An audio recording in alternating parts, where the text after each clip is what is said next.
So hello বন্ধুরা, কেমন আছো তোমরা? আশা করি ভালো আছো। চলে এলাম সকালের একটা নিউ ফ্রেশ ভিডিও নিয়ে তোমাদের সাথে।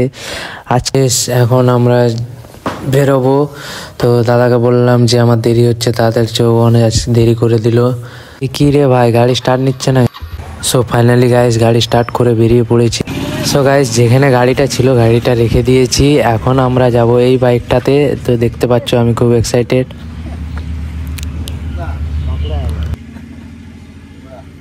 সো গাইস আমার একটা সাবস্ক্রাইবারের সাথে দেখা হলো, সে আমাকে জিজ্ঞেস করলো যে কোথায় যাবে। আমি তখন তাকে বললাম মেদিনীপুর স্টেশন যাব। তো গাইস সকালের ভিউটা তোমরা দেখতে পাচ্ছ। এখন আমরা মেন রাস্তায় চলে এসেছি। তো এইখান থেকে আমাদের স্টেশন 3 কিলোমিটার। তো এখন রাস্তায় যাচ্ছি, আমি খুব এক্সাইটেড। আমার খুব দেরিও হয়ে গেছে, আমি চিন্তায় আছি যে আমি কি করব।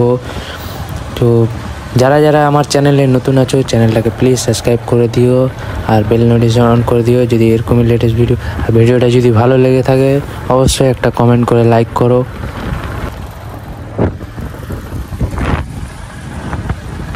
বললাম সব কিছুটা তোমাদের সাথে শেয়ার করব। তো এখন আমরা স্টেশনের কাছাকাছি চলে এসেছি, খুব বেশি দেরি নয়। তো দেখতে পাচ্ছ ফাইনালি আমরা মেদিনীপুর স্টেশন চলে এসেছি গাইস। এখন আমরা মেদিনীপুর স্টেশনে ঢুকে গেছি। তো এখানে আসার পরে আমরা বাইকটাকে পার্কিং করলাম, ওকে বললাম যে চল, এবারে দেরি হয়ে গেছে। ও তখন বলল যে না, 8:25 ট্রেন আছে রূপসী বাংলা। তো এখন আমরা কাউন্টারে যাব টিকিট কাটতে। তো আমার ফার্স্ট টাইম আমি ট্রেনে যাচ্ছি, তো আমাকে একটু কেমন লাগছে। তো যেন মনে হচ্ছে যেন আমি ওকে ছাড়তে এসেছি। তো এখন টিকিট কাটার জন্য টিকিট কাউন্টারে গেলাম, সেখানে খুব লাইন ছিল। তো এখানে দাদাকে টিকিটের কথা বললাম যে একটা বাঁকুড়া যাব। দেখতে পাচ্ছ বাঁকুড়ার টিকিট কেটে নিয়েছি। তো এবারে আমরা আস্তে আস্তে স্টেশনের ভিতরে ঢুকে পড়লাম। তো দেখতে পাচ্ছ খুব সুন্দরভাবে সকালের মর্নিংটা, এরকম জাস্ট ভিউটা। সো গাইস সকাল সকাল বেরিয়ে পড়েছিলাম, তো বাড়িতে কিছু খাওয়াও হয়নি। তো মশলা মুড়ির কাকাকে দেখতে পেলাম, তো কাকাকে বললাম যে একটা মশলা মুড়ি বানিয়ে দাও। কাকা বললো ঠিক আছে, কোনো ব্যাপার নয়। তাই আমি বললাম যাই হোক, সকালের খাবারটা এখন মশলা মুড়ি দিয়ে কাজ চালাতে হবে। তো এই যে দেখতে পাচ্ছ কাকা নিজের স্টাইলে করে দিয়ে দিল। তো এই মুড়িটা কাকা আমার কাছ থেকে নিল 20 টাকা, যেটা 10 টাকায় হয়। আমি খুব স্যাড, আমার খুব খারাপ লাগলো। সো গাইস মুড়ি খাওয়ার চক্করে ভুলে গেছিলাম যে আমি প্ল্যাটফর্ম নাম্বার 1-এ আছি। তো এখন আমি 1 থেকে 2-এ চলে এসেছি, কেন আমি যে ট্রেনটাতে যাব রূপসী বাংলা, সেই ট্রেনটা আসবে গাইস প্ল্যাটফর্ম নাম্বার 2-এ। তো এখন আমি প্ল্যাটফর্ম নাম্বার 2-এ চলে এসেছি গাইস। তো দেখতে পাচ্ছ এখন আমাদেরকে আগের দিকে একটু এগিয়ে যেতে হবে, কেননা জেনারেল বগিতে চাপতে গেলে ইঞ্জিনের সামনে বগি আছে, তো বলেই দিয়েছে অ্যানাউন্স করে। তো আমরা আগের দিকে এগিয়ে চলে যাব, কেন অন্য বগিতে উঠে গেলে ফাইন করে দিতে পারে। তো আমার কাছে অত টাকাও নেই। তো গাইস দেখতে পাচ্ছ এখন আমি আগের দিকে এগিয়ে চলে যাচ্ছি। এই ফাইনালি গাইস অনেকটা হাঁটার পরে চলে এলাম জেনারেল বগির সামনে, আর আমাদের ট্রেনটাও চলে এসছে। তো গাইস দেখতে পাচ্ছ তোমার ট্রেনটা আমাদের চলে এসছে, ট্রেনটা কাছাকাছি আছে।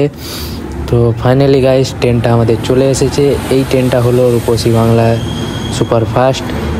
তো যারা যারা এই ট্রেনটাতে চেপেছো কমেন্ট করে অবশ্যই আমাকে জানিও।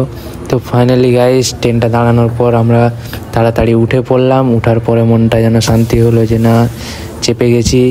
তো দেখতে পাচ্ছ গাইস এখন মনে হচ্ছে গাইস যে ট্রেনটা তাড়াতাড়ি যেন ছেড়ে দেয়, তাড়াতাড়ি পৌঁছে যায়। তো অনেকক্ষণ ট্রেনটা দাঁড়ানোর পর দেখতে পাচ্ছ আমার কিছু সাবস্ক্রাইবাররা আমাকে দেখে দেখে যাচ্ছে।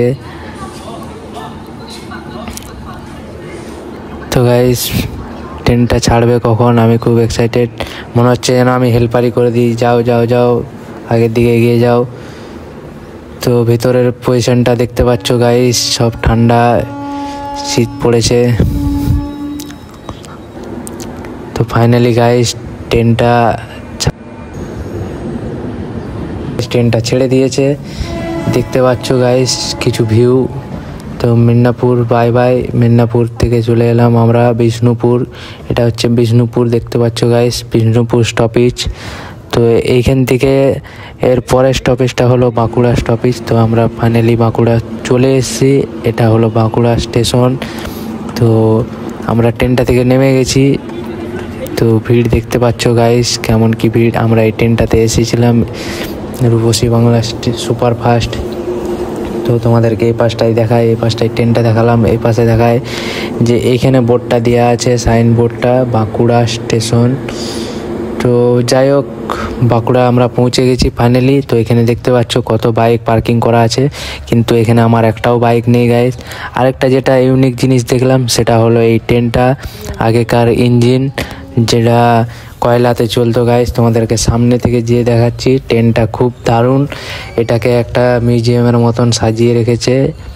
তো এটা একটা ভালো জিনিস দেখলাম, যেটা খুব সুন্দর একটা জিনিস। তোমরাও দেখো গাইস, আর কে কে এটা দেখেছো কমেন্ট করে অবশ্যই জানাও। আর ভিডিও যদি ভালো লেগে থাকে গাইস, চ্যানেলটাকে সাবস্ক্রাইব করে বেল নোটিফিকেশন অন করে দাও এরকমই ভিডিও দেখার জন্য। নেক্সট ভিডিওর জন্য কমেন্ট করো গাইস।